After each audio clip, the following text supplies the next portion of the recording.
All right, hello everyone. Welcome to the last installment of Places Everyone, where we're going to talk about sort of the more current trends that are happening in musicals.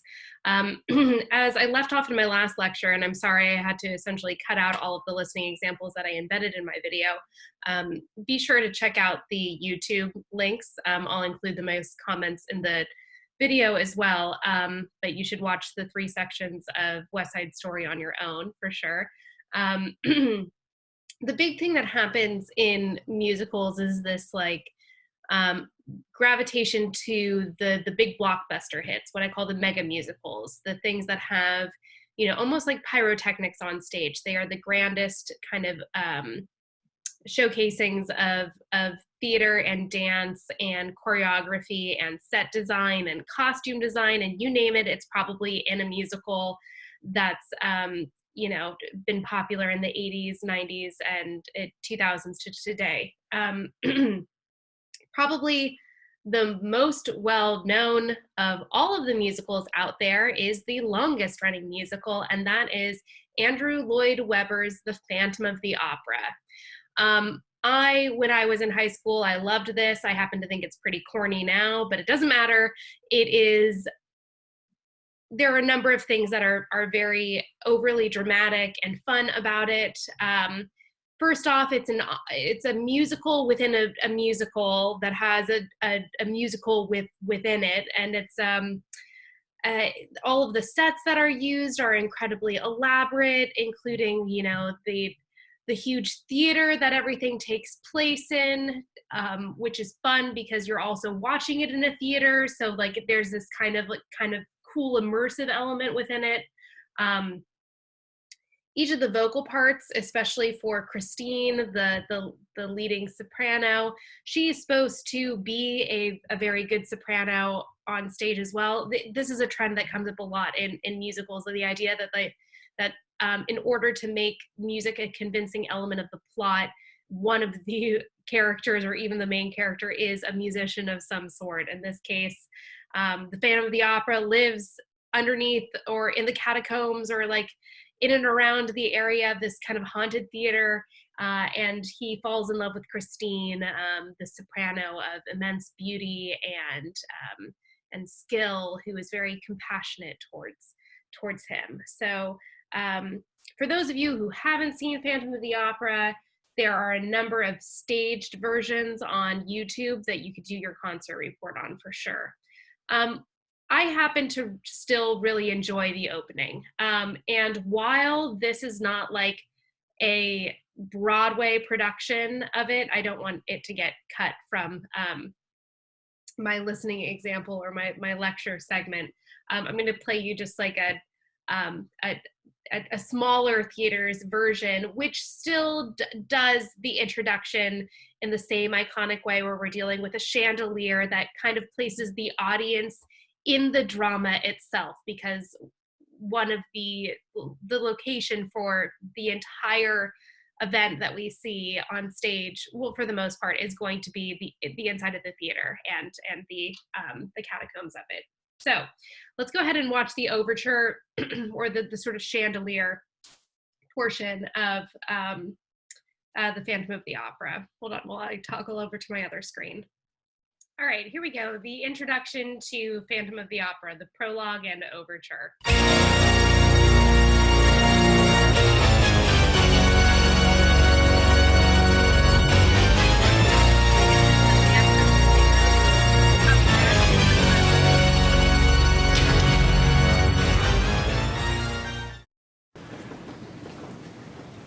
You're going to hear that a whole bunch.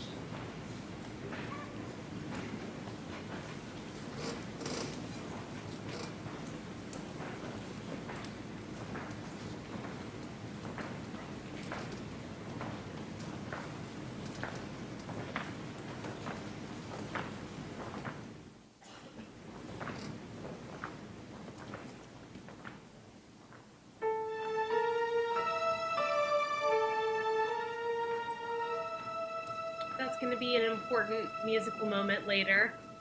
The Phantom sings. There's lots of musical foreshadowing that happens here. This happens all the time in opera too.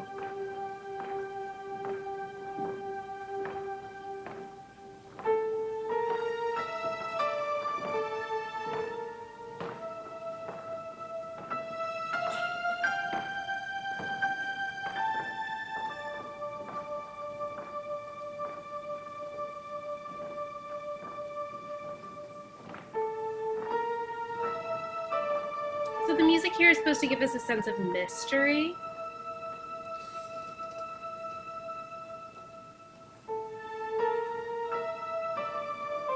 Kind of like Maria does, it also depends on dissonance that resolves to some kind of consonance. Andrew Lloyd Webber's trying to recall Maria is a somewhat obvious detail here.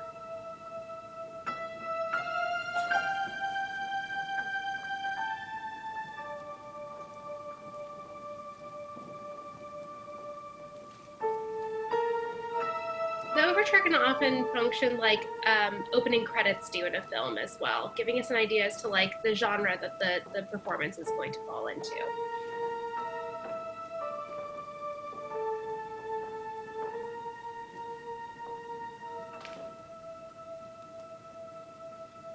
Sold. Your number, sir. Thank you.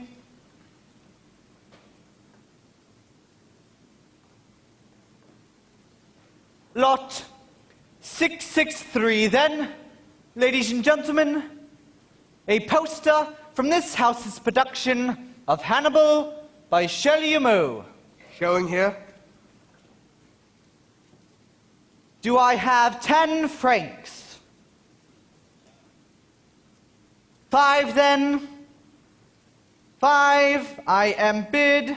5. 6. 6. 6. Do I see 7? 7. 7 against you, sir. 7, 8. 8. 8. 8 once. Selling twice.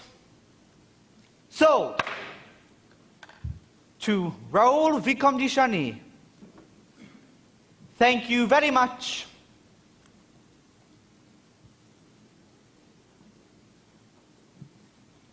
Lot 664, then, ladies and gentlemen, a wooden pistol and 2 human skulls from the 1831 production of Robert Le Diable by Meyer Beer. Showing here. 10 francs for this. 10, thank you. 10, I am bid. 15. 15. Thank you, sir. Going at 15. Your number, sir. Thank you. Notice how there's no music through this. Lot 665. Ladies and gentlemen, a papier-mâché musical box in the shape of a barrel organ. Attached, the figure of a monkey in Persian robes playing the cymbals. This item found in the vaults of the theater, still in working order, ladies and gentlemen. Showing here. So we're supposed to imagine that that is diegetic music that we're listening to, that like automatically the music box plays. Okay. Now it plays a very important song that's going to... May I commence? Later on. That's 20 francs. Oh, come, come, ladies and gentlemen, 15 then. 15. 15, thank you. 15, I am bid. 20. 20, thank you, sir. 20. 25. 25 on my right, thank you, madame. 25. 30. 30. 30 once. 30 twice. Sold. For the Vicomte de Chagny. Thank you once again, sir. Boy. Here. Our collector's piece, indeed. Every detail, exactly as she said. part of the reason that we didn't have music much before this She moment often spoke to make of this you, moment my friend, really poignant. your velvet lining and your figurine of lead. Will you still play when all the rest of us are dead? Lot 666 then. So the music that we heard at the very beginning now comes back in is A underscored. chandelier in pieces. Some of you may recall the strange affair of the Phantom of the Opera. A mystery never fully explained. We are told, ladies and gentlemen, that this is the very chandelier which figures in that famous disaster. Our workshops have restored it and fitted parts with wiring for the new electric light, so that we may get a hint of how it may look when reassembled. Perhaps we may even frighten away the ghosts of so many years ago with a little illumination. Gentlemen!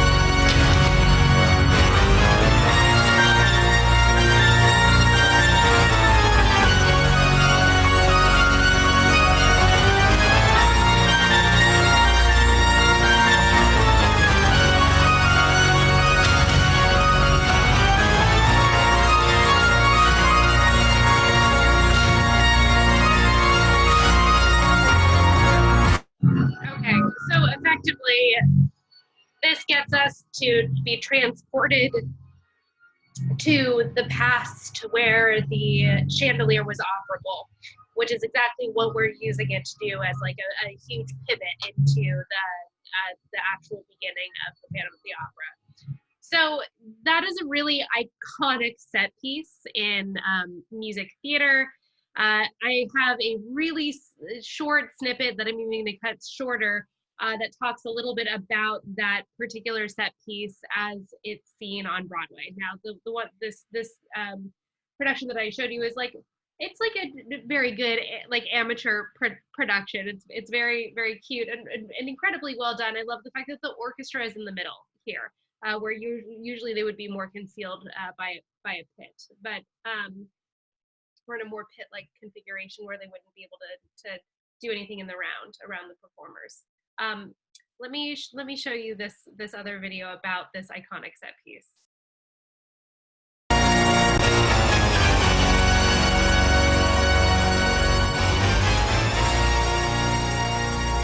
this is about the chandelier. The chandelier, the electrical system is battery operated and it weighs about 1,500 pounds. This is the original chandelier that was built for this production. This is sort of the piece of scenery that everybody recognizes as Phantom of the Opera. If there was an iconic piece of scenery for Phantom, this is it. I happened to be working for the shop when the show came in 1987, and this being our first American chandelier. And at the time, it sounded like in London they were taking them out and charging them nightly, the batteries. So one of the things I said right away, let's put chargers on board. So that was one of the things that we innovated here in the States. When we crash the chandelier at the climax of Act 1, it falls rapidly from the ceiling. It comes to within about 10 feet of a person standing in the orchestra seating area. It flies out. So that is true. And to think about that right now, that in the 80s, they decided to charge the batteries to like put in that prop every single day. That's absolutely nuts. Anyway, So the chandelier plays a huge role. We're going to check out one more section of Phantom of the Opera that's done by a slightly more prestigious group with a little bit more production value to it, just so you can get the sort of feeling of the mega musical that I'm talking about. Obviously, with the chandelier, they use like the top of all technologies to make this really richly effective like immersion happen for the audience. Hold on while I toggle over to my other screen and pull up another selection of Phantom of the Opera.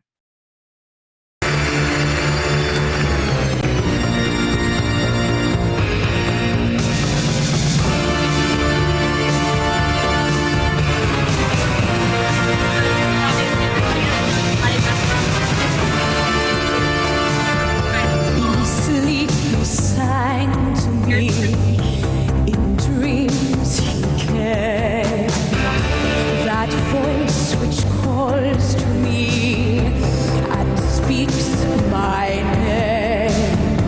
And do I dream again? For now I find the phantom of the opera is there inside my mind.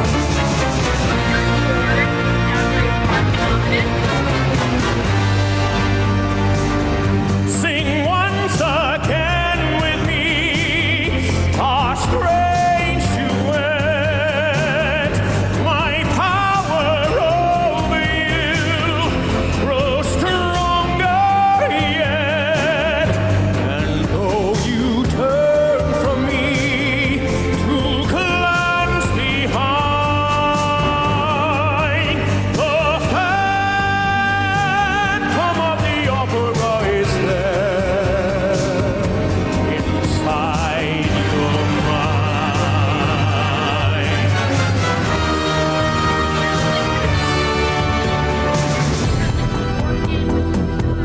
Those who have seen your face draw back in fear. I am the mask you wear. It's me they hear. Your spirit and my voice in one combine. The phantom of the opera is there inside my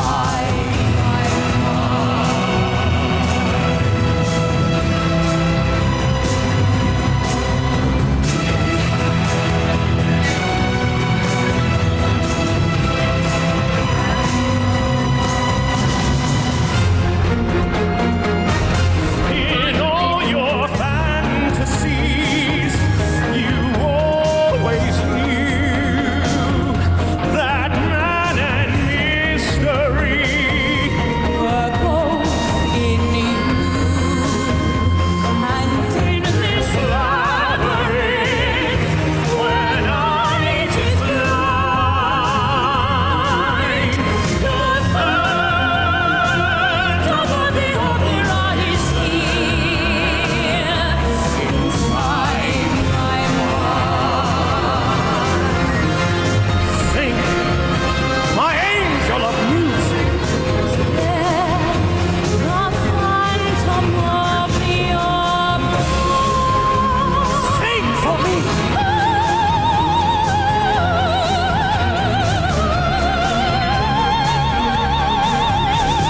Sing.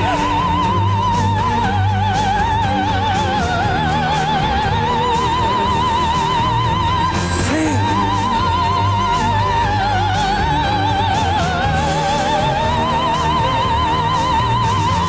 Sing.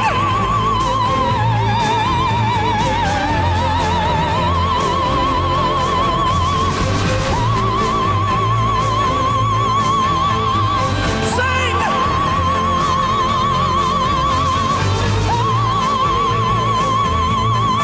Sing for me.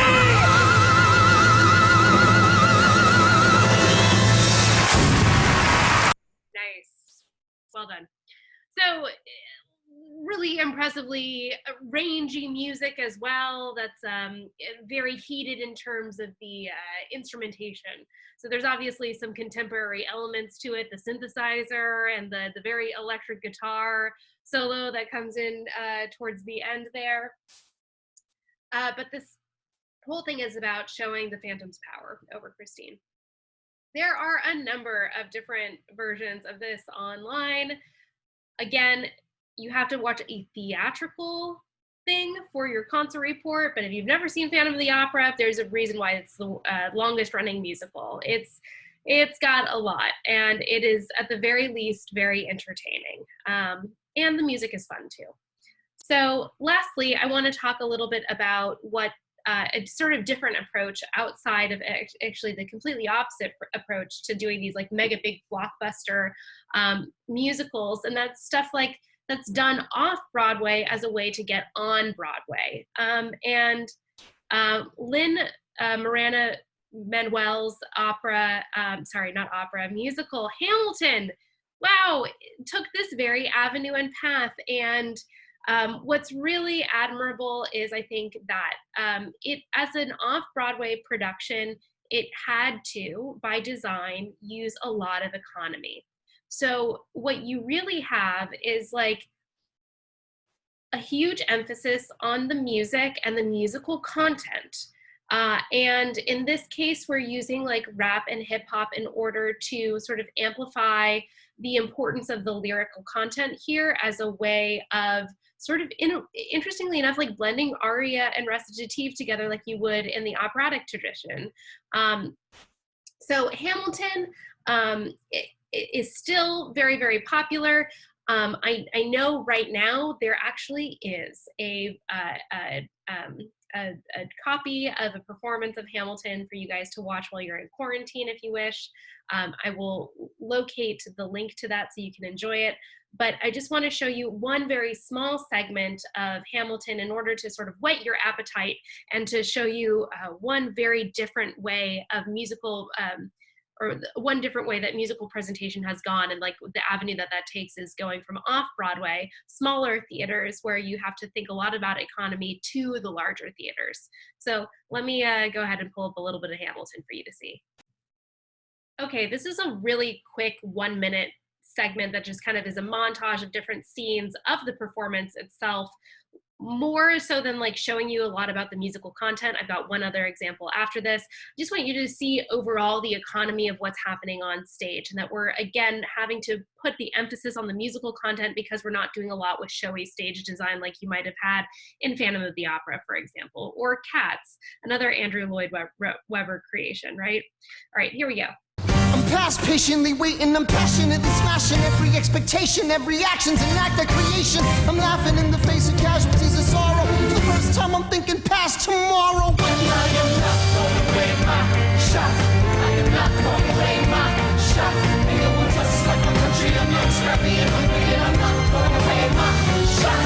We gon' rise, so ain't time to take a shot. We gon' rise, so ain't time to take a shot. We gon' rise up, rise up. It's time to take a shot. Rise up, rise up. It's time to take a shot. Rise up. It's time to take a shot. Rise up. Take a shot. Take a shot. It's time to take a shot. Take a shot. And I am not throwing away my shot. Awesome. So what's also happening here is like, so that's like from the entire musical itself. So nothing is changing much in terms of the scenery and design. Again, putting a lot of emphasis on what has to happen with the lyrics and such. I want to play a larger selection that was done for at like a Tony Awards or something like that, to give you a better idea of like the musical sampling that's a little bit longer than a minute.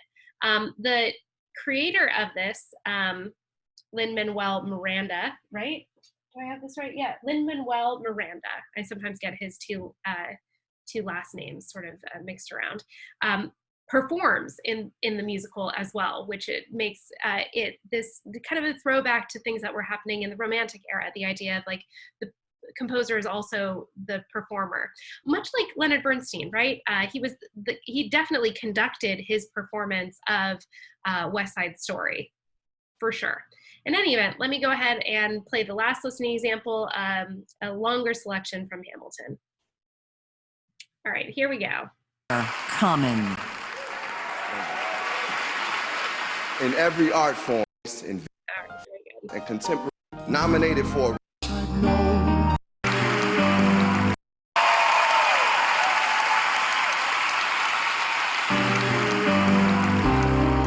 Let me tell you what I wish I'd known when I was young and dreamed of glory. Left no Choral moments. The Battle of Yorktown, 1781. Monsieur Hamilton! Monsieur Lafayette! In command where you belong. Are you saying no sweat? We're finally on the field. We've had quite a run. Immigrants. We get the job done. So what happens if we win? I go back to France. I bring freedom to my people if I'm given the chance. We'll be with you when you do. Go lead your men. See you on the other side. Till we meet again. Let's go. I am not going away, my shop. I am just like my country. I know scrappy and hungry, and I'm not going away, my shop. I am not going away, my shop. The world turns upside down. Till the world turns upside down. I imagine death so much it feels more like a memory. This is where it gets me. On my feet, the enemy ahead of me. If this is the end of me, at least I have a friend with me. Repping with my hands, a command, and my men with me. Then I remember my Elias is expecting me. Not only that, my Elias is expecting. So we gotta go, gotta get the job done. Gotta start a new nation, gotta meet my son. Take the bullets out your gun, the bullets out your gun. We move undercover and we move as one. Through the night we have one shot to live another day. We cannot let a stray gunshot give us away. We will fight up close, seize the moment and stay in it. It's either gotta meet the business end of a bayonet. The code word is Rochambeau, Jiggy. You have your orders now, go man, go. So the American experiment begins with my friends all scattered to the winds. Lawrence is in South Carolina, redefining bravery. We'll never be free until we end slavery. When we finally drive the British away, Lafayette is there waiting in Chester.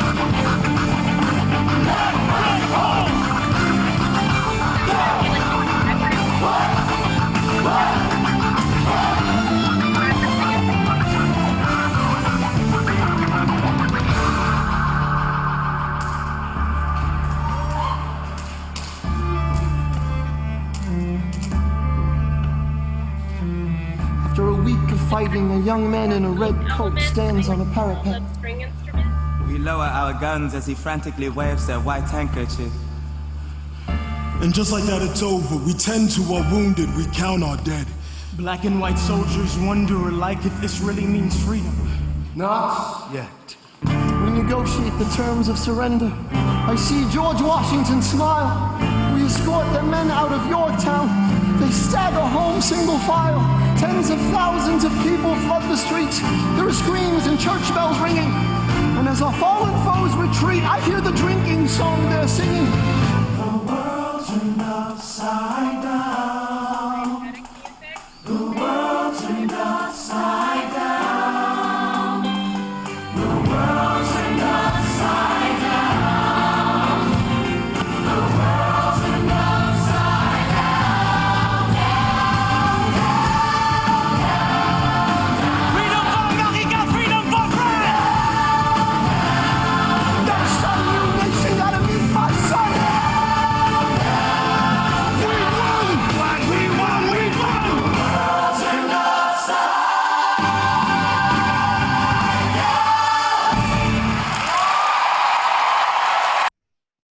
Awesome. So again, a lot of connection to some of the earlier samples that we talked about, especially with the Cole Porter musical. We have a huge emphasis on staged and choreographed movement, but in this case, an interesting juxtaposition of different musical styles, interesting assembly of different timbral sounds from things that are acoustic and happening within the orchestra to things that are pre-recorded and sampled.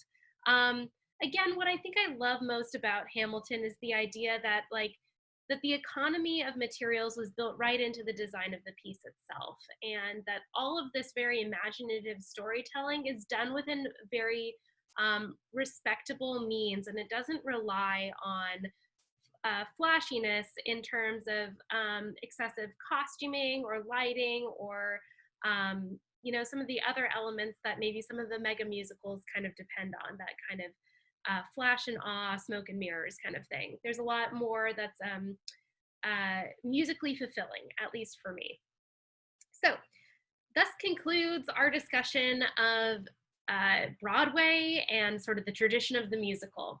We have two other presentations to watch and two other topics to investigate in the same musical arts and special topics genre or category that I've reserved for the end of the semester. Next, we're going to talk about David Lynch and film and cinema and the use of music in combination with the moving image in that respect. And then we're going to very lastly turn our attention to talking about video game music, which has had a huge renaissance in the last 20 years, I would say. And it continues on, which is so very, very exciting. In any event, I will see you guys next week for our next lecture. In the meantime, be well. I'll see you all soon.